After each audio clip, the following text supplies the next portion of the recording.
voit bien tout le débat autour du principe de précaution, parce qu'en même temps, sans être dans le truc, il ne faut pas non plus arriver à un tel degré de mise en cause de la science elle-même, par ses peurs, par ce sentiment que on risque d'arriver à avoir tellement peur de tous les risques qu'évidemment on ne fait plus rien. Donc ça, c'est quand même la grande question qui se pose aujourd'hui, parce que je crois qu'une certaine négation de la science et une forme d'obscurantisme est quand même de retour. Hein. Je ne parle pas des néoconservateurs critiquant le darwinisme, mais même d'une manière générale. Qu'est-ce qu'on nous cache? Dit un scientifique produit quelque chose, qu'est-ce qu'on nous cache? Il n'est pas obligé, il peut se tromper, il peut ne pas avoir vu un problème, mais il n'est pas là avec une arrière-pensée de tromper le peuple. D'où l'importance du débat scientifique, de la confrontation, de l'argumentation et de l'éducation. Troisièmement, la croissance solution à tous nos maux. Bon, ça, quelle croissance? Tout ne se joue pas au niveau de croissance. A contrario, ce n'est pas la croissance qui est la cause de tous nos maux non plus, à condition d'en définir de nouvelles priorités et finalités. C'est ce que j'ai dit tout à l'heure. Alors, il y a une autre chose qui paraît, qui semble avoir une importance politique pour toute une série de chercheurs dans les comportements humains, c'est que jusqu'à présent, les gens considéraient que la nature c'était stable, durable, et que l'homme était mutant, mouvant et éphémère. Et voilà l'homme mutant, mouvant, éphémère dans une nature instable, mutante et éphémère. Et donc, la perte de points stables dans la pensée est une question qui modifie, crée une forme d'instabilité psychologique et sociale que notre pensée contemporaine n'a pas encore forcément toujours bien remplie. Et notamment, quand les gens sont bien à l'aise dans leur peau, ils arrivent à penser qu'ils feront face à toutes ces mutations, à ces évolutions. Ils ne se sentent pas trop perdus dans ce monde-là parce qu'ils se créent eux-mêmes leur propre père. Quand les gens ont des bagages culturels plus limités, ce fait écologique déstabilise encore une situation qui juge déjà très instable. Et donc, ça crée des doutes sur le progrès, ça crée des interrogations qui ne portent pas l'action, parce qu'on ne trouve pas ces bases d'appel. Hein. Alors, comment redéfinir le progrès? Évidemment, la grande question qu'il faut résoudre, si on ne veut pas rester dans les vieilles lunes traditionnelles d'une gauche un peu trop obscurantiste et productiviste. Alors, les enjeux sont multiples, bon, ça vous les connaissez. J'ai essayé de travailler sur les outils pour l'écosocialisme. Je les ai mis là, mais je vais revenir sur ce point pour se rendre compte qu'il y a un clivage gauche-droite dans les outils pour lutter contre l'écologie. Parce qu'on le voit bien à la COP21, tous les pays, ça va quasiment être les pays des bisounours. Hein. On est enfants de tout pays, tenons-nous la main. Ensemble, nous allons éviter la dérive du climat. Bon, il y a quand même des clivages politiques. Il faut les surmonter dans certains sujets. Mais il y a encore des orientations différentes entre la gauche et la droite et les écologistes. Il y a différentes cultures politiques, différents modèles sociaux. Et il faut bien dire qu'on reste avec des modèles sociaux souvent nationaux. Hein. Donc, dans les sujets qui sont en débat, à mon avis, il y a celui que tu n'as pas sur la fiscalité. C'est un débat sur la taxe carbone, l'écotaxe, tarification individuelle ou tarification progressive. Moi, je veux bien cette mode de la tarification individuelle qui doit responsabiliser les individus, mais après, on s'étonne que l'individu isolé se pense seul.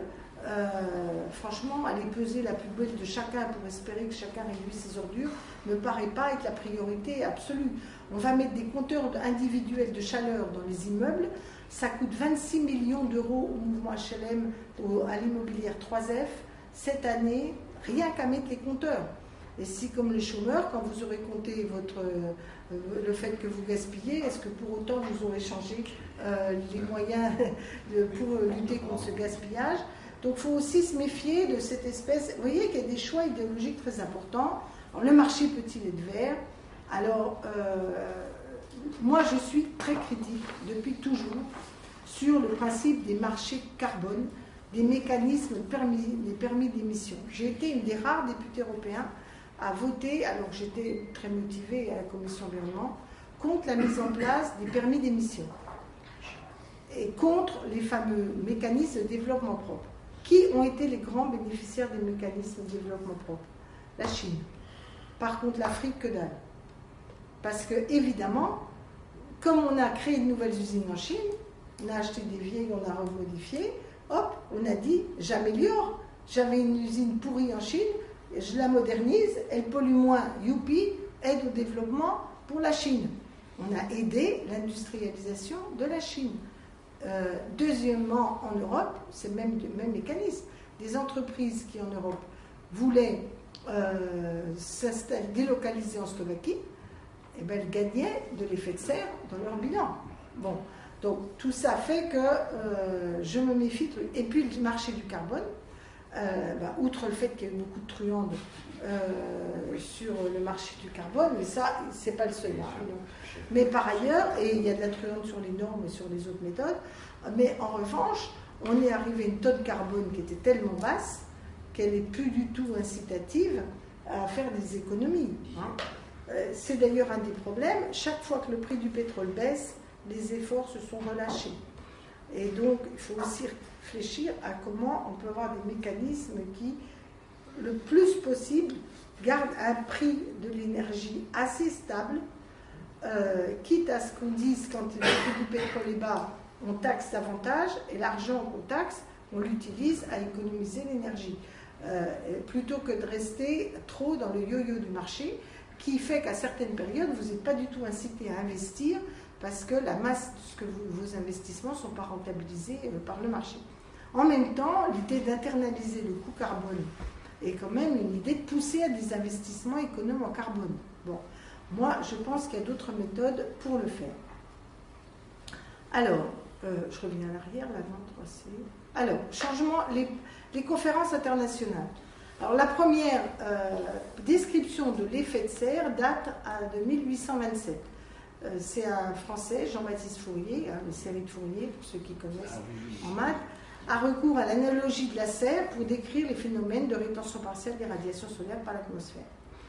En 1973 est fondée l'Organisation météorologique internationale. C'est important parce que c'est à partir du moment où on a cette organisation qu'elle peut mesurer les températures, les évolutions, etc.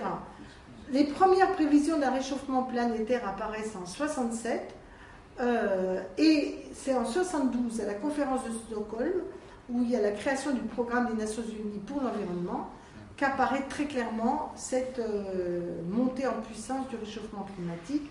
Mais la première conférence mondiale sur le climat, elle a lieu en 1979 avec un programme de recherche et pas un problème d'action. Là, la question est de savoir s'il y a vraiment des variations climatiques et lesquelles. Donc, dans la même période, en 85, c'est pas le climat, mais j'en ai parlé parce que d'ailleurs Obama lui-même en a encore parlé dans son discours. Ça a été la première alerte, elle n'a pas été le climat, ça a été le trou dans la couche d'ozone, qui était par les CFC, etc. Donc le protocole de Montréal a eu lieu en 87, puis ça s'est régulièrement mis en outre. J'ai pris cet exemple parce que ça a marché quand même. On a quand même, on a encore là des nouvelles mesures prises contre les CFC et la couche d'ozone s'est rétrécie. Le trou dans la couche d'ozone s'est rétréci. Alors, il y a certains scientifiques qui disent que la seule intervention des CFC n'est pas l'unique raison, mais en tout cas, c'était au moins une raison amplifiante incontestable. En 88 est créé le GIEC, avant d'ailleurs 92, le sommet de Rio.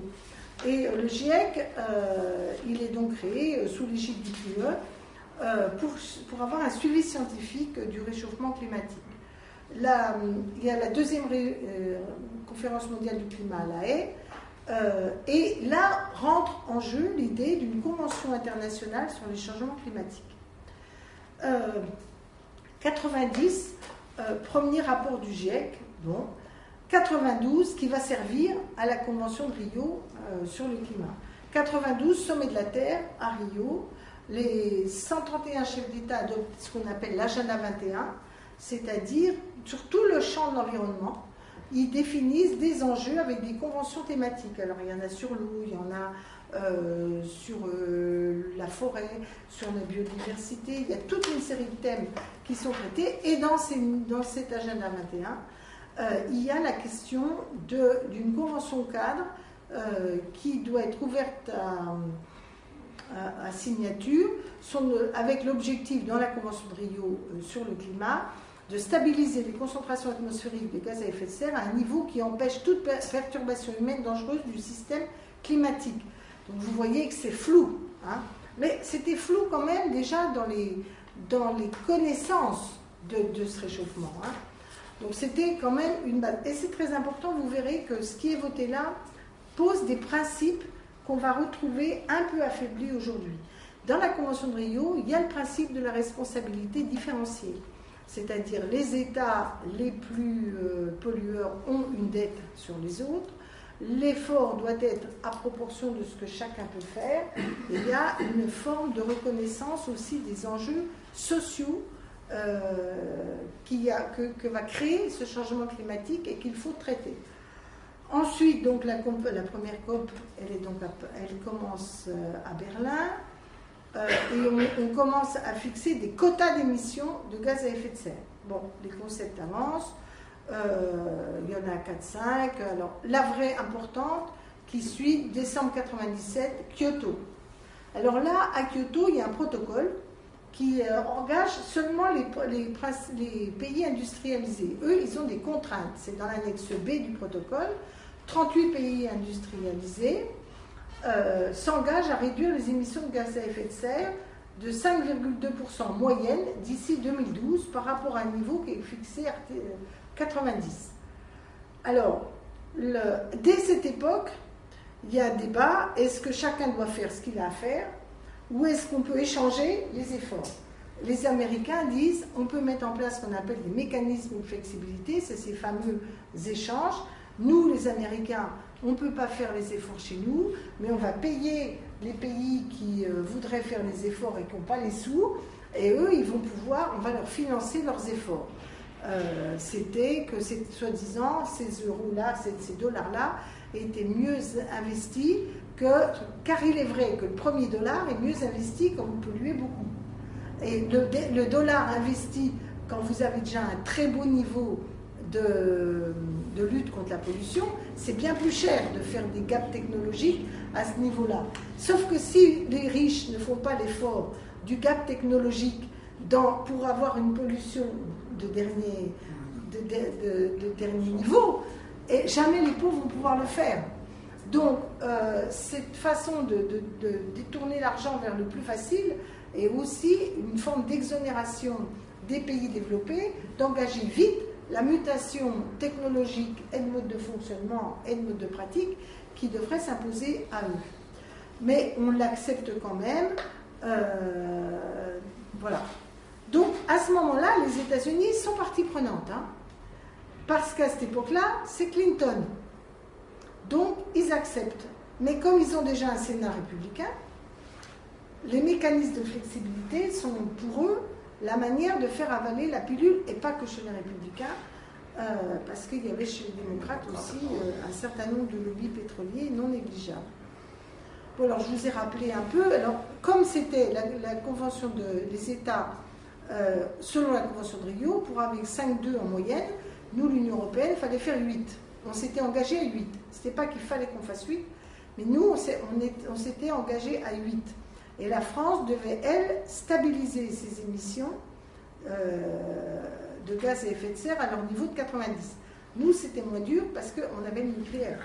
Donc, on avait déjà moins d'efforts à faire. Alors, pour faciliter les 3 mécanismes de flexibilité, c'est les permis d'émission qui permet de vendre et d'acheter les droits à émettre entre pays industrialisés.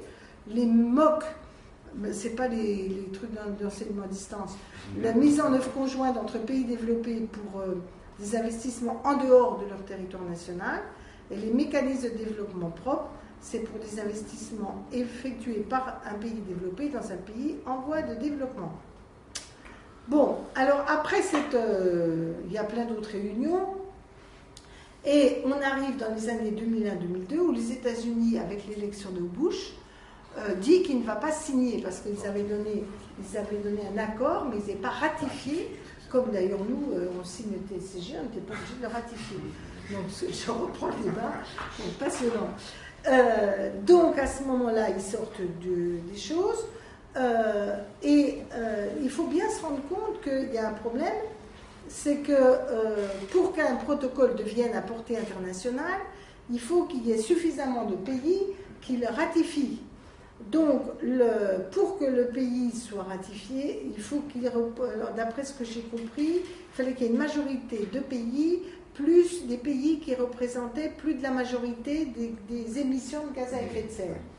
Donc, au final, on atteint cet objectif, puisque 175 pays vont ratifier.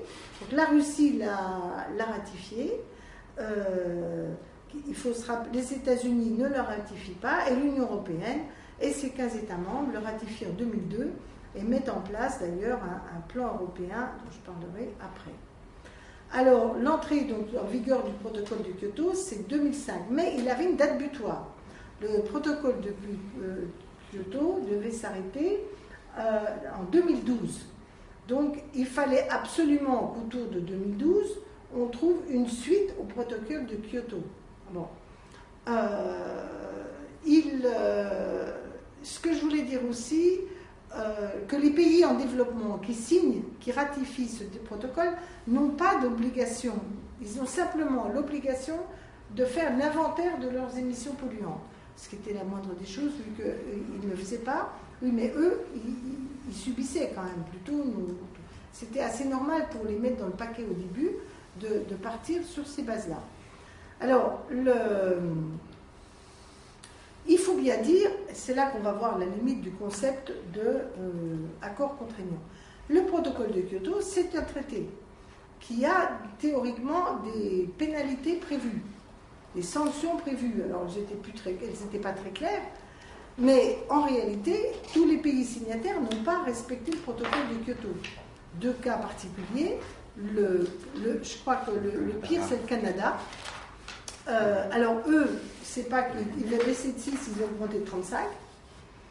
Et c'est là qu'on se rend compte que quand on traite un sujet dans un seul pays, eh ben, on peut, avec les meilleures intentions du monde, ne rien régler des problèmes et se faire avoir. Je prends l'exemple de l'aluminium. On nous a expliqué qu'il faut que l'énergie soit chère, parce que si l'énergie n'est pas chère, on ne fera pas d'efforts pour faire évoluer les nouvelles technologies. Eh bien, on a vu massivement l'industrie aluminium hyper consommatrice d'électricité quitter l'Europe, et notamment la France, pour aller au Canada, où on leur a fait des ponts d'or avec les nouveaux systèmes pour pouvoir avoir une électricité pas chère. Bilan pour la planète, que dalle. Et même plutôt moins, parce que nous, si on avait été plus intelligents et plus dans la négociation sur la mutation technologique des usines d'aluminium, on aurait peut-être fait des évolutions technologiques reproductibles, plus positives pour l'humanité, que de faire ce genre de choses. Et quand on va faire le bilan de pourquoi on a baissé notre effet de serre en France, pour une part, c'est lié aux délocalisations de nos industries. Ce qui d'ailleurs amène les ONG à dire que le bilan carbone ne doit pas être simplement la production qu'on fait nous, mais ce qu'on oblige à produire ailleurs pour nous le ramener chez nous. Donc, à partir de là, il y a l'Australie aussi, et même le Japon qui n'a pas fait cela. Alors, bien qu'ils n'aient pas atteint leur quota, rien n'a été fait. Voilà. Donc, c'est très difficile de dire qu'il va y avoir des sanctions. Ça n'existe pas. Déjà, moi, ça m'a toujours fait rigoler, les sanctions du pacte de stabilité. J'attends de voir qu'on sanctionne la France, parce qu'on sanctionne aussi le faible et rarement le fort. Donc, tout ça, donc dans le contraignant, on reviendra sur la COP21, il ne faut pas se raconter d'histoire sur la nature de la contrainte. Par contre, on peut tenir au collier l'ensemble des pays pour que régulièrement on voit où ils en sont, pour quand même pouvoir être en situation de... Cela dit, un traité est important, pourquoi ? Parce que c'est un acte juridique.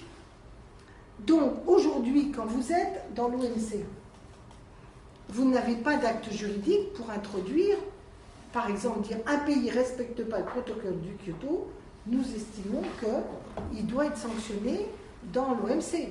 Voilà, je reviendrai sur ces sujets-là. Si vous n'avez pas de texte juridique, vous ne pouvez pas dire, même unilatéralement, moi je ne commerce plus avec un pays qui ne fait pas les efforts nécessaires ou avec des entreprises qui ne font pas les efforts nécessaires en changement climatique, parce que vous n'avez pas de base juridique mondiale pour pouvoir asseoir votre position qui sinon est considérée comme unilatérale et de rupture de la libre concurrence. Donc, ce serait important d'arriver à un traité. Sauf qu'il ne vous a pas échappé que c'était un casus belli avec les États-Unis. Donc, il ne faut pas non plus tomber dans qui peut le plus, peut le moins, quoi, hein. Il y a un moment, il faut quand même trouver le juste équilibre entre le souhaitable et le possible. Mais c'est vrai que c'est un enjeu considérable d'arriver à faire monter cela. Alors, après Kyoto, il y a plein d'autres trucs. Je voulais vous dire qu'en 2008, l'Union européenne, 27, sous présidence française, se met en place un pacte qui s'engage à réduire leurs émissions de gaz à effet de serre de 20% en 2020 par rapport à 90 et arrête le plan climat-énergie qui lui aussi augmente les énergies renouvelables et réduit la consommation d'énergie primaire. Donc, on arrive à la fameuse rencontre de Copenhague. Alors là, c'est le bid complet. C'était important Copenhague parce que 2009, ça devait sortir l'après 2012. Qu'est-ce qu'on arrive à quasi rien. Premièrement, on affiche dans le texte que l'objectif, c'est que le climat, l'augmentation de la température ne soit pas plus de 2 degrés Celsius.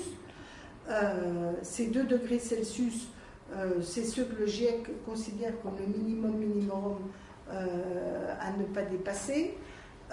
Calculé par rapport à l'ère pré-industrielle. Ensuite, vous avez un principe d'aide aux pays développés de 30 milliards de dollars pour la période de 2010 à 2012 et qui devrait être porté à 100 milliards par an à partir de 2020. Le texte est juridiquement non contraignant, ne comporte aucun engagement chiffré de réduction des émissions de gaz à effet de serre et reporte à demain, on reste gratis, on va se réunir à nouveau. Donc voilà, ça c'est l'échec de Copenhague. Alors, après Copenhague, il y a en plus un sujet qui est la contestation de l'effet de serre lui-même. Les Américains, il y a encore une majorité d'Américains, je crois que ça a changé depuis peu, il n'y a pas très longtemps, une majorité d'Américains ne croyait pas au réchauffement climatique. Et contrairement à toute attente, le pays où les gens pensaient le plus que le changement climatique c'était vrai, c'était en France. C'est pas pour autant qu'on se bouge, hein. Mais c'était... du coup, en plus, donc, il y a eu une contestation du GIEC. Mince, je vais trop... Il faut que je revienne en arrière. Comment je fais pour revenir en arrière? Ah oui. D'accord. Il y a eu la contestation du GIEC en disant ils se sont trompés de tableau Excel, ils ont triché.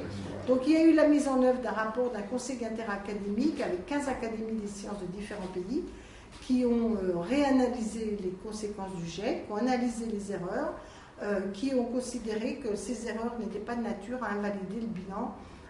Et du coup, on a modifié le fonctionnement du GIEC pour éviter ce type de problème.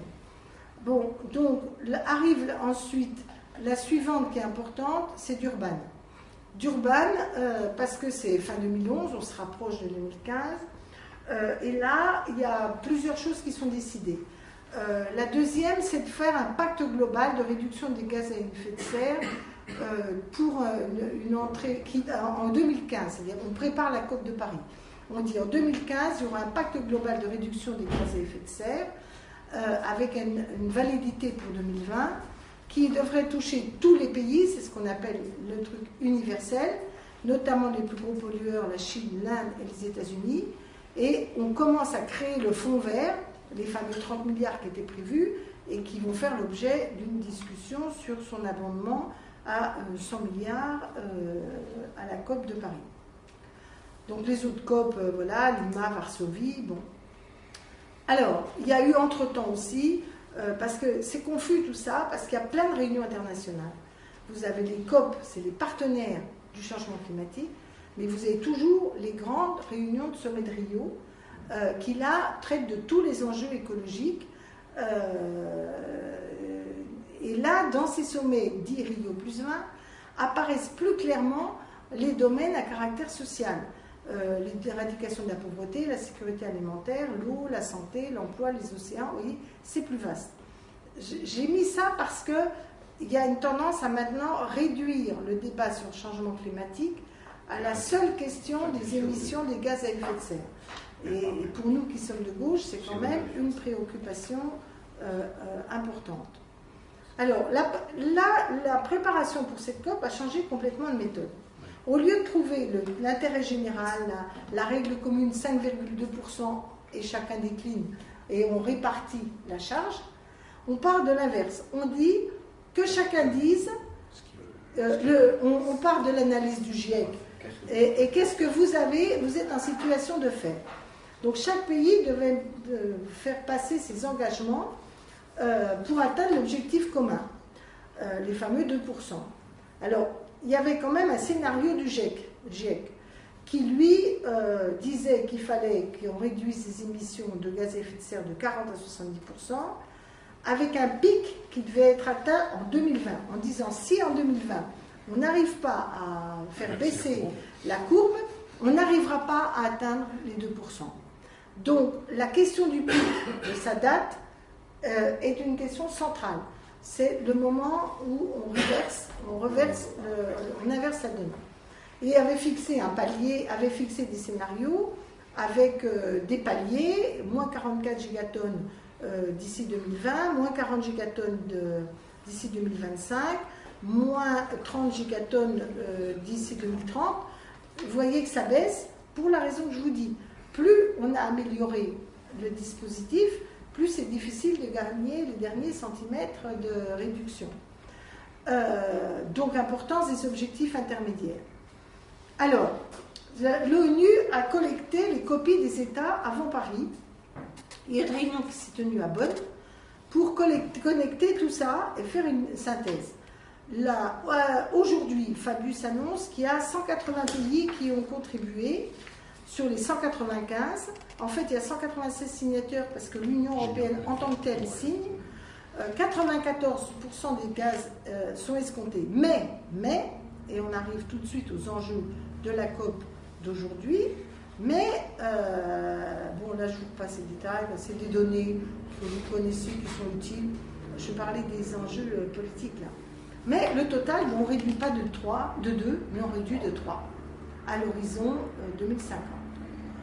Donc, que faire?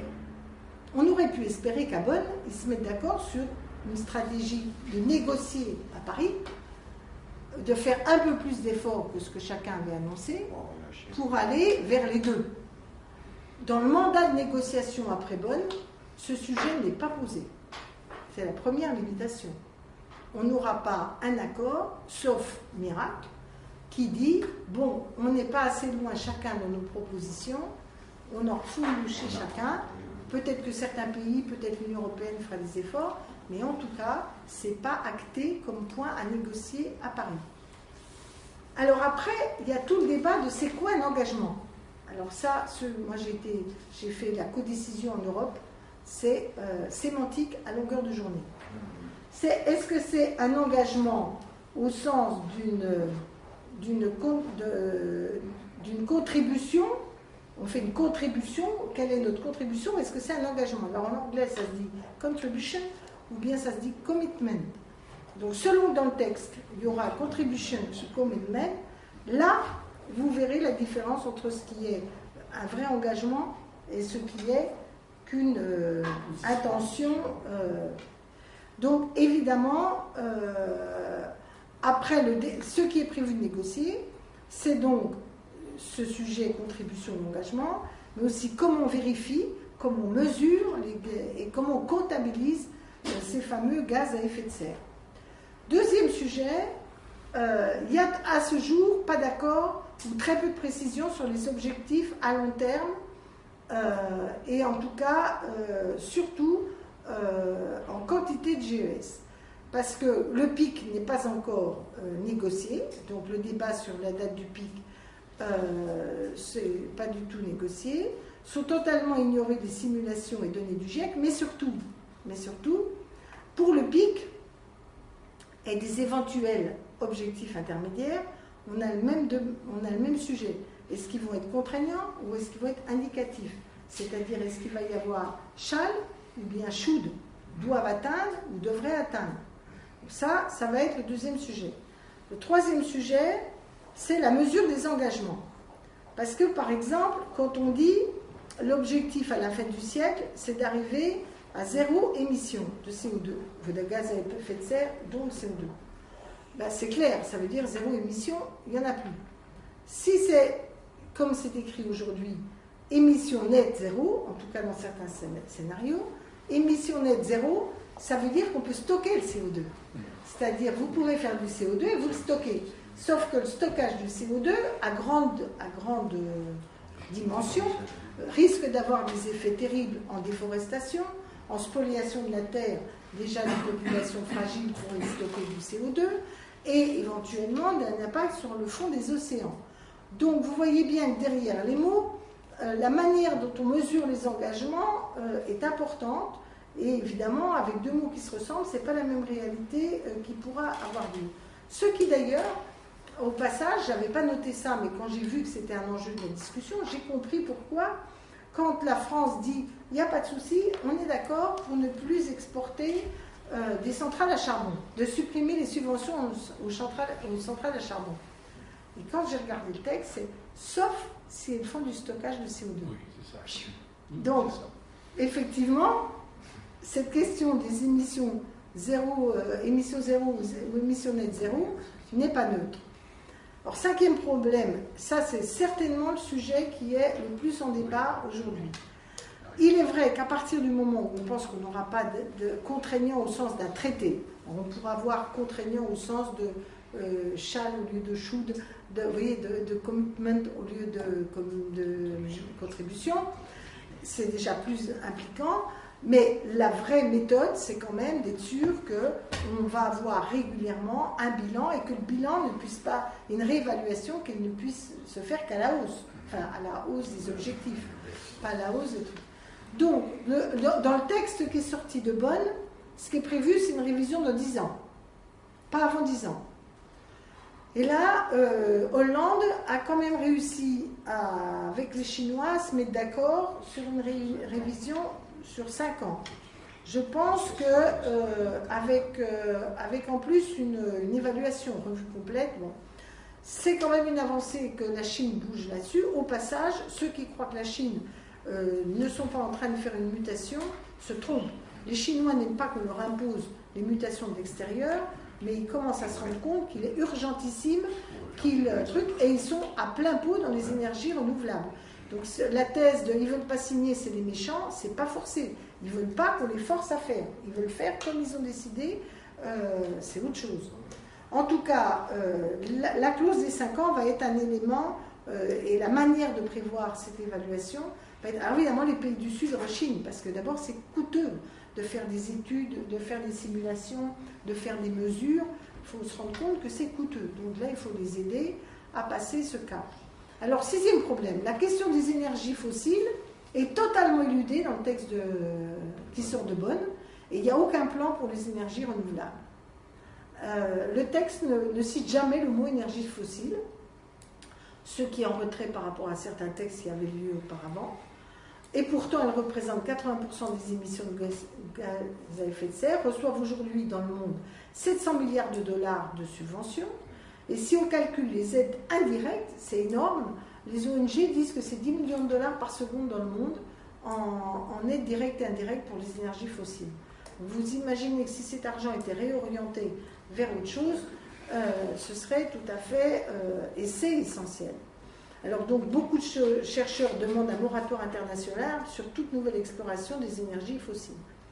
J'ai cru rêver ce matin, il faut que je regarde, j'ai entendu le discours d'Obama, enfin midi, qui disait « Nous avons stoppé l'arrêt des énergies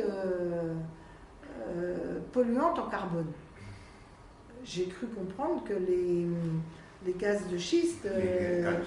Bon, donc je ne sais pas si la traduction était mauvaise ou si c'est moi qui ai mal entendu, mais je vais regarder ça de près. En tout cas, c'est une des grandes batailles, le moratoire sur toute l'exploration des énergies fossiles. Alors, c'est peut-être un peu excessif, mais en tout cas, il faudrait une chute programmée de l'extraction des énergies fossiles. Et par ailleurs, on pourrait au moins espérer qu'à défaut de se mouiller sur les énergies fossiles, il se mouille sur les énergies renouvelables. Eh bien non. Le GIEC, lui, affirme que 80% de l'approvisionnement mondial pourrait être réalisé d'ici 2050 en énergie renouvelable. L'ADEME, tu as parlé de mégawatts, en fait, le dernier rapport, c'est le scénario de l'ADEME qui dit qu'en France, on ne pourrait fonctionner que par les énergies renouvelables. Alors, on dit ça, on ne règle pas les problèmes de coût de l'énergie. Hein. On règle les capacités techniques et ce qu'on pourrait appeler une forme d'acceptabilité des modes de vie qui rend possible cela. Alors, Guillaume Duval dit à juste titre que fort heureusement pour nous, on commence à avoir dans des endroits entiers, d'ailleurs là pour le coup on va mal redire dans son discours, des énergies renouvelables qui produisent de l'énergie au prix équivalent au prix du marché. C'est une tendance, elle coûte de moins en moins cher. Donc le besoin de subventions publiques est de plus en plus faible. Donc ça poussera quand même vers un développement, si je puis dire, plus évident des énergies renouvelables. Donc il y a un article d'Alterico de Guillaume Duval qui explique ça bien. Alors c'est pas pour autant que ça légitime qu'on n'ait rien mis sur les énergies renouvelables, mais fort heureusement, il y a d'autres mécanismes qui fonctionnent. Il y a un autre sujet que traite Guillaume Duval, il dit de plus en plus le carbone est à risque. L'approvisionnement pétrole, les règles internationales, les pays avec des mouvements qui refusent le charbon. Et donc, les gens qui placent leur fric chez les énergéticiens ou dans les grandes multinationales, ils font maintenant une évaluation du risque carbone. Donc, comme le risque carbone monte, ça dévalorise, ça oriente certains investissements vers ceux qui en auraient moins. Bon, tout ça est une confiance relative qu'il faut avoir dans le marché, mais qui est quand même vraie. Et quand ça coûte moins cher, en général... Surtout vers le nucléaire. Voilà, alors, de toute façon, la question, là, la question ne traite pas la question du nucléaire, qui est un autre sujet pour nous Français, qui est d'autres risques, d'autres inconvénients, mais là, pudiquement, tout le monde se tait toujours sur le nucléaire. Néanmoins, quand il dit que les énergies renouvelables coûtent moins cher, il ne met pas le nucléaire dans le renouvelable, fort heureusement. Alors, septième problème, c'est ce que je vous disais tout à l'heure, les accords n'auront pas d'impact sur les accords internationaux, puisque ce n'est pas des traités, puisque de toute façon l'OMC n'a pas voulu accepter le principe de normes environnementales, etc., et sociales, donc on a énormément de problèmes, et pire, certains États et certaines régions se sont fait condamner parce que leur plan énergie renouvelable avait des subventions publiques qui déséquilibraient la concurrence avec des centrales à charbon, des centrales à pétrole, etc. Donc, elles ont été condamnées à l'OMC, hein, en dépit de ça. Et le fait qu'il n'y ait aucune référence au plan énergie renouvelable dans l'accord, même si ce n'est pas un traité, ne donne aucun point d'appui à l'OMC, à part de dire on n'a rien à foutre de l'OMC, mais aucun point d'appui. Et alors, que dire si on passe au niveau du TIPP ou du TAFTA, où évidemment là, ça va être plein pot sur ces sujets. Je vous rappelle que c'était aussi l'environnement était aussi un des sujets pour lequel Jospin avait refusé que la France signe l'AMI, hein, l'accord multilatéral d'investissement. Huitième problème, 10% des émissions de CO2 sont hors l'accord, l'aviation et le transport maritime. Et on peut le relier à la question suivante. C'est-à-dire le seul dogme multilatéral absolu qui existe aujourd'hui sur la planète, c'est le libre-échange. C'est la libre concurrence. Et bien évidemment, dès que vous taxez les transports, forcément, le libre-échange, il en prend un coup. C'est une espèce de foi absolue dont plus le commerce mondial se développe, mieux ira la planète. Or, justement, tout l'enjeu, c'est qu'on n'a pas besoin de commerce mondial pour toute une série de choses. Bien sûr qu'on va faire venir de l'ananas des pays qui en produisent et qu'on ne va pas se mettre à faire de l'ananas, même avec le réchauffement climatique peut-être. Pour l'heure, on ne va pas faire de l'ananas à Belfort. Bon. Donc, il y a besoin de certains pays, on a besoin d'échanger. Mais l'échange par vertu, par nature, là pour le coup, il n'est pas vertueuse du tout. Il n'est pas vertueux du tout. Donc, l'aviation hors jeu et le transport maritime, donc l'aviation 5%, transport maritime 3%. Sauf que non seulement aujourd'hui c'est important, mais ça ne cesse de croître. Et les simulations font penser que 250%, ben, je n'ai pas mis le délai, mais je crois que c'est d'ici 2050. Oui, c'est 2050, 250%. Alors, donc ça c'est un troisième truc. Est-ce qu'on va pouvoir bouger sur ces points-là? L'impact sur les accords internationaux? Non. À moins que par miracle ils disent on va signer un traité. Ensuite, l'aviation et le transport maritime, c'est pas dans le plan de négociation après l'accord de Bonn. Alors, 9e problème, il est plus diffus, il est plus politique, il est moins direct.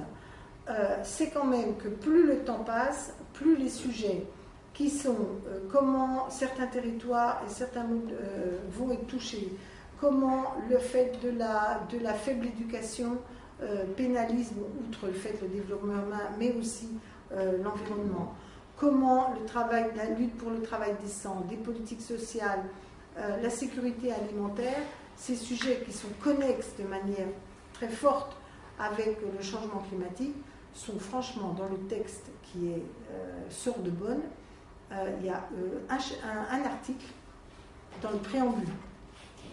Et il n'y a même plus la référence à la Convention de Rio, puisque c'était le principe de Rio, c'est tout le monde n'a pas la même responsabilité face à la crise, ni les mêmes moyens pour y faire face. Et donc, à mesure que le texte passe, ce texte, il rappelle le principe, mais il dit simplement l'accord doit refléter ce principe. Vous voyez un peu comment on se sent engagé par l'idée que, voilà. Donc, je dis qu'après, évidemment, c'est pas neutre le fait de ne pas être capable de lier ça avec des conditions objectives de vie humaine. Comment voulez-vous que la grande masse du peuple de la planète se sente concernée, sauf s'il est menacé directement, etc. Et d'ailleurs, même chez nous, on ne peut pas dire qu'il y a un emballement fou pour la COP 21. Alors, je vous ai donné des chiffres. Heureusement, la Banque mondiale vient de sortir un rapport pour dire, attention les gars, c'est bien la COP de Rio, mais il va y avoir de plus en plus de pauvreté avec le changement climatique, et il serait temps que vous trouviez de l'argent pour vous attaquer à ce problème. Hein. D'après eux, 100 millions de personnes pourraient tomber sous le seuil de pauvreté à l'horizon 2030. Et on voit bien l'effet des sécheresses et des disettes et des famines, par exemple en Syrie. Hein, beaucoup d'exports de gens disent que ça a contribué à radicaliser les populations, etc. Alors il y a aussi un impact alimentaire qui risque d'être très très fort, non seulement parce que on va avoir des cultures qui vont avoir moins de rendement, mais en même temps ça va complètement déstabiliser la volatilité croissante des prix avec les aléas de destruction de culture, etc. Donc on va probablement avoir une forte augmentation des denrées alimentaires, ce qui n'arrange pas les pauvres. La préparation de la COP, donc voilà, le 10e problème, le financement, le fonds vert.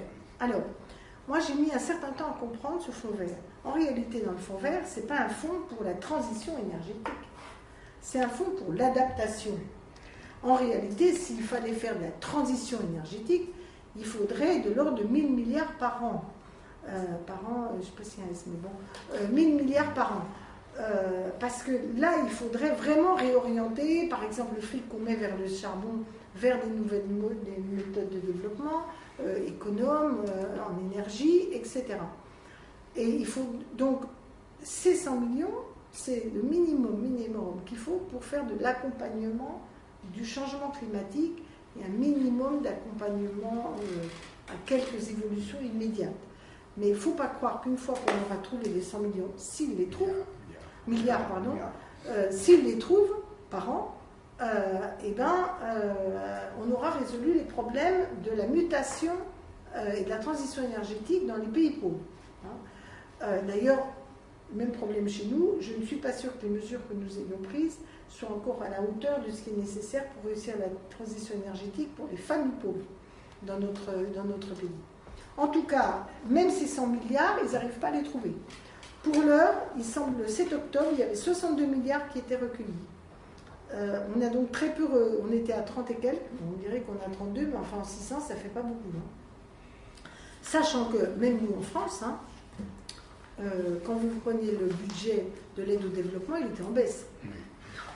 Donc là, quand même, ils l'ont monté in extremis. Alors, si on n'a pas, les pays ne veulent pas payer directement, il faut trouver des financements dédiés. L'idée historique, c'était la taxe sur les transactions financières. Mais comme vous voyez qu'on n'est déjà pas foutu à 27 de se mettre d'accord sur une taxe sur les transactions financières, que dire de 180, je ne sais pas combien. Comment mettre à contribution le privé? Bon, ça c'était la vieille idée. Les entreprises vont s'y mettre. Bon, elles s'y mettent un peu, mais elles font beaucoup du greenwashing. C'est-à-dire, elles recyclent leur politique en les présentant de façon écologique. Donc, c'est quand même un nœud gordien majeur. J'ose espérer qu'ils auront avancé là-dessus, qu'on s'approchera des 100 milliards quand même d'ici là, d'ici la fin de semaine. Alors, après, j'ai essayé de montrer comment, au fond, cette question des COP du changement climatique, au-delà de la question écologique, elle pose la question de la globalisation, de la mondialisation. Et nous, force est de constater que l'ONU n'est pas en situation de régler les grands problèmes planétaires aujourd'hui. Les guerres, on voit comment ça marche, c'est jamais l'ONU qui décide des interventions militaires, c'est un problème en soi. Deuxièmement, elle n'est pas capable de réguler les inégalités qui ne cessent de s'accroître sur le terrain social et environnemental. Donc il y a une crise de cette mondialisation. Et il y a une forme d'impuissance du multilatéralisme. Ça veut dire quand même qu'on ne peut pas continuer, même si on va dire c'est bien la COP. Alors quel va être le bilan de la COP? Là, on va dire 195 pays, quand même presque tout le monde y est. Tout le monde prend des engagements, plus ou moins forts, mais tout le monde s'y met. C'est pas neutre, parce que c'est vrai que c'est une dynamique collective qui s'engage. Il y aura probablement une revoyure pas trop lointaine. Je pense qu'ils vont donc la pression citoyenne, sociale, scientifique, va pouvoir se percevoir. Au mieux, on peut quand même espérer qu'ils vont être capables de nous trouver les 100 milliards pour les pays pauvres. Bon, ça, et sans doute réaffirmer les 2%, peut-être le pic à 2020, ou un pic à une date donnée, peut-être, parce que ça c'est un élément important pour les objectifs à mettre en œuvre, avec peut-être des objectifs intermédiaires. À mon avis, si déjà on a ça, on pourra dire que la négociation française a bien joué son rôle. Parce qu'il ne faut pas non plus mettre sur le Quai d'Orsay, Laurent Fabius et Hollande, le poids des turpitudes de tous les États de la planète. Et quand même, on peut dire que Fabius, le Quai d'Orsay et Ségolène à sa façon ont quand même pour l'instant plutôt bien joué.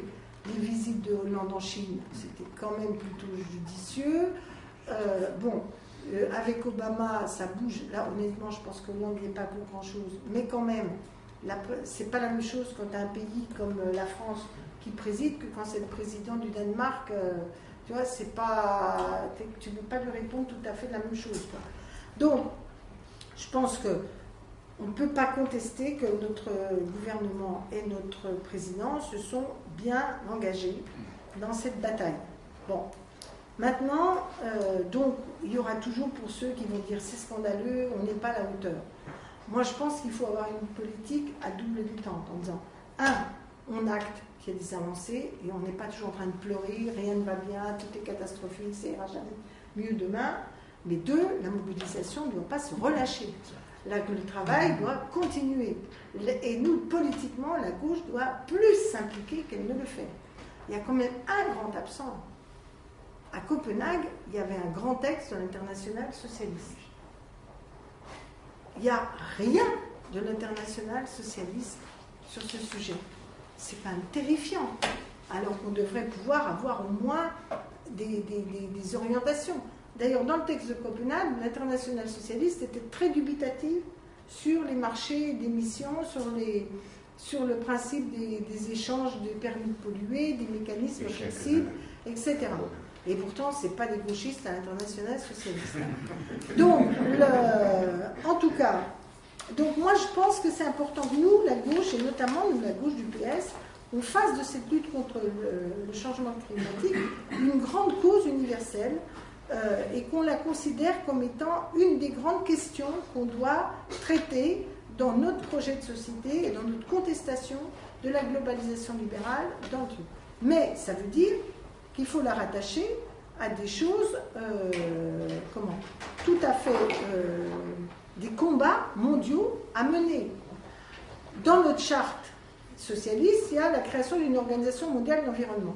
Certes, c'est utopique aujourd'hui, mais quand ils ont fait l'ONU, la SDN, on dirait s'il faut des guerres, mais il y en a des guerres. Et d'ailleurs, au passage, il y a un problème, il n'y a pas de statut de réfugié climatique. Donc ça fait partie des débats. Peut-être qu'il y aura peut-être quelque chose à la COP là-dessus. Donc nous devons défendre une organisation mondiale de l'environnement et surtout on doit défendre que les normes environnementales. Or, pourquoi c'est important? Parce que si vous voulez avoir des normes environnementales ou des cadres internationaux environnementaux, il vous faut une organisation mondiale. Comme vous avez le BIT pour le Bureau international du travail. Alors vous allez me dire, oui, mais c'est pas parce qu'on a le BIT qu'on a des normes sociales. Néanmoins, si on voulait avoir des normes sociales, si politiquement on voulait en faire un combat sérieux, on pourrait au moins s'asseoir sur les règles de l'OIT. Hein. Tandis que, et d'ailleurs, petit à petit, une partie d'entre elles servent de référence. Vous me direz que quand on va au gouvernement, des fois, ils veulent nous ramener aux bases fondamentales qui ressemblent comme de gouttes d'eau aux normes du BIT. Mais enfin, bon. Donc, en tout cas, la question, la deuxième bataille, c'est la hiérarchie des normes. Il faut qu'on n'accepte plus l'ombre d'un traité d'échange s'il n'y a pas des hiérarchies des normes avec des normes environnementales et des normes sociales qui soient adossées. Et ça nous ramène à TAFTA, TIPP et autres projets de la même... Et fonctionnement de l'OMC, et priorité, etc. Ensuite, moi je pense qu'il faut produire... j'ai été député européen quand il y avait encore les accords de Lomé. C'est-à-dire avant qu'on soit dans ce cycle de... tout n'était pas mirobolant, il y avait encore des relents colonialistes et tout le Bataclan.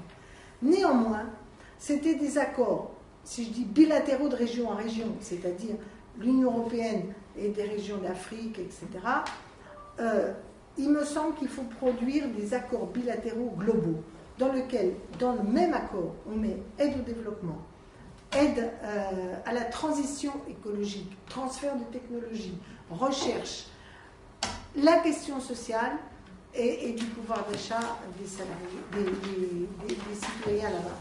Il faut que ces accords sortent du monomaniaque, c'est-à-dire on fait un accord de libre-échange où on se met d'accord avec un protocole environnemental. Il faut qu'il y ait des deals qui soient des pactes de développement, de co-développement et de développement au service de la transition énergétique et du développement humain.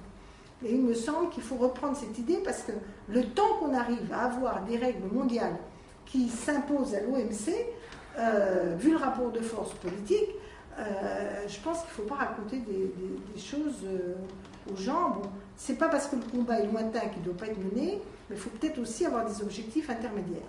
Et si l'Union européenne disait à ses partenaires africains, par exemple, on fait ensemble des pactes de développement et de transition énergétique, où on travaille ensemble sur l'ensemble des transferts financiers, des transferts technologiques, des aides à la reforestation, etc., et avec des aides diverses, il me semble qu'on pourrait avancer positivement. J'ai bientôt fini. Dans la suite de ce que nous devons faire, alors oui, si on n'obtient pas que la France lance et que l'Union européenne lance ces grands accords, moi je préconise que nous, la France, les socialistes français, on invite les socialistes européens, l'international socialiste, à un débat sur ça pourrait être quoi des pactes de co-développement entre des pays riches, l'Europe et les pays en voie de développement, entre l'Amérique du Sud et les pays en voie de développement. Comment on crée ces nouveaux pactes collectifs, comment on crée ces nouveaux accords bilatéraux de région à région, avant que le multilatéralisme trouve l'équilibre final qui va être long à trouver. Et par ailleurs, s'engage sur des combats multilatéraux, l'OME, refus du TAFTA, TIPP, etc. Donc je pense qu'il faut qu'on reprenne cette bataille. Et puis, moi je crois qu'il faut que nous, Français, on présente ça pas simplement comme une question gauche-droite. D'ailleurs, on voit bien, quoi qu'on en dise, que dans notre pays, même si on s'en poigne sur les conséquences du Grenelle, la taxation des cotaxes, je pense quand même qu'il y a une spécificité française qui est l'universalisme républicain. Et comment des républicains porteurs d'idées universalistes ne considèrent pas qu'il faut aujourd'hui qu'il y ait une nouvelle vision d'une civilisation internationale avec des grands enjeux traités sans perdre chacun notre identité, ça me paraît quand même être un des grands sujets de ce qu'on pourrait appeler l'identité nationale au bon sens du terme, c'est-à-dire comment on se projette dans un projet collectif commun, nous Français, dans un univers ouvert, mais avec notre spécificité, nos valeurs, et en défendant cette idée d'intérêt général, en défendant cette idée de la souveraineté populaire. C'est pas le marché qui dicte les normes diverses et variées, etc. Donc je pense que c'est une façon aussi de reprendre pied sur une question identitaire pour la gauche et pour la France. Donc trop souvent, notre courant, plutôt historiquement issu de la première gauche, a une tendance à rajouter au bout de la ligne et écologique sans prendre les points d'appui. Donc là, on pourra discuter la prochaine fois des méthodes. Il y a eu la loi de transition énergétique. Bon, il n'y a pas beaucoup de financement à la clé. Il y a des tas de dispositifs. Moi, j'ai eu l'habitude en France, il y a plein de dispositifs, personne s'en saisit. Hein. Par exemple, vous avez un problème, l'éco-prêt, eh ben, il ne touche pas sa cible, l'éco-prêt. Vous avez la fiscalité écologique, on est infoutu de sortir une fiscalité qui est à la fois juste socialement et efficace écologiquement. Parce que l'écologie ne doit pas être le prétexte d'avoir des taxes qui ne sont plus progressives. Mais tout se tient. Si on ne fait pas un grand impôt sur le revenu progressif, mais des taxes indirectes écologiques, on va vous dire « Ah, ben ça pénalise les pauvres ». Ben oui, mais sauf que si on avait refait déjà une armature d'une taxation sur le revenu très progressive, les taxes indirectes, certes, peuvent toucher plus le pauvre, mais comme il a gagné du pouvoir d'achat par un mécanisme de redistribution fiscale, il peut amortir le choc sérieusement. Et même par rapport à cette fiscalité indirecte, il y a moyen d'avoir des fiscalités ciblées sur certains sujets, accompagnées, progressives quand on peut le faire, pénalisant plutôt les mauvais fonctionnements plutôt que de taxer tout uniformément. Je prends un exemple. On dit qu'il faut taxer, faut que l'énergie soit chère quand vous avez, pour faire des économies d'énergie chez vous. Sauf que c'est le locataire qui paye l'énergie. Et lui, qu'est-ce qu'il a comme marge de manœuvre? Eh bien, de fermer le chauffage. Bonjour, il y a des limites à l'exercice. Tandis que taxer, par exemple, le foncier bâti sur la qualité énergétique du bien. Alors, si vous dites ça, je le fais tout de suite. Ben, les gens vont vous dire, le pauvre petit gars qui est propriétaire de son pavillon, il n'a pas les moyens de faire les machins. Mais par contre, on pourrait dire, une partie de... On vous aide à améliorer votre bien. Une partie de votre taxe foncière peut être défalquée pour faire de l'investissement. Et ensuite, dans 5 ans, on vous l'augmente si votre bien n'a pas fait les investissements. C'est-à-dire pendant 5 ans, on vous défalque une partie des dépenses que vous faites pour améliorer, et après, on vous l'augmente pour vous sanctionner parce que votre bien, l'évolution n'est pas faite. On peut inventer des choses comme ça. Puis on peut faire aussi des systèmes où on exonère les très pauvres de l'effort. Par exemple, si on taxe le foncier bâti en fonction de la qualité énergétique du bien, eh bien, on peut exonérer les gens ayant des ressources inférieures à temps de cette taxe, enfin de cette surtaxe. Il y a 25 000 solutions pour arriver à régler ce genre de problème. Avoir 25 000 solutions plutôt qu'une réforme de base. Voilà. Mais donc, il faut absolument que dans la réforme fiscale, la question environnementale soit traitée, parce qu'aujourd'hui, dès que vous faites une taxe environnementale, elle est vécue comme une taxe sur la consommation d'énergie, alors sans compter que des fois, elle pénalise que la production intérieure, parce que quand vous faites une taxe sur le carbone en France, vous taxez essentiellement la production en France. La production faite hors de France, elle n'est pas taxée. Donc là, vous avez quand même, comme on n'arrive pas à mettre des barrières aux frontières, alors on pourrait peut-être, par la taxe carbone, prendre un système de taxation en fonction du kilomètre parcouru. C'est-à-dire, vous faites oui, mais là, on peut pas, il faut par grand bloc de kilomètres, par exemple, 1000 km autour, 2000 km, truc, et puis avoir une taxe graduelle pour que plus vous venez de loin, plus vous êtes taxé. Bon, ça, à mon avis, c'est pas anti-OMC. Si vous vous arrangez pour que vous n'ayez pas que la France dans un domaine, vous voyez, il faut qu'il y ait une partie de la France qui paye, une autre partie qui paye l'Europe, etc. Je pense que la question de comment on modélise la taxe carbone va faire partie des grands sujets à traiter. Voilà, en tout cas, ce que je voulais vous dire, c'est que je pense que sur cette COP21, une partie des enjeux n'est pas si lisible que ça pour les citoyens.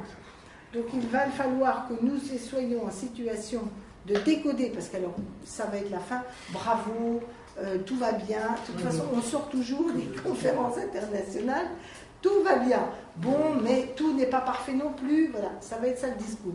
On a fait une vraie avancée, mais tout n'est pas parfait. Ce qui est probablement vrai, sauf que personne ne saura exactement quelle est l'avancée qu'on a faite et qu'est-ce qui reste à faire. Donc je pense que nous, comme Courant de Rouge, on devra faire une analyse au regard des 10 points que j'ai traités pour savoir qu'est-ce qu'on a vraiment acquis comme avancé, quelles sont les mobilisations à obtenir, parce que rien ne serait pire que de continuer dans cette espèce de communication qui égare le citoyen. Alors tantôt tout est dramatique, tantôt tout est parfait, mais on passe de l'un à l'autre en 15 jours, 3 semaines. Donc il vaudrait mieux, là aussi, nourrir une analyse critique et sérieuse de ce qui se sera décidé. Voilà, chers camarades. Merci.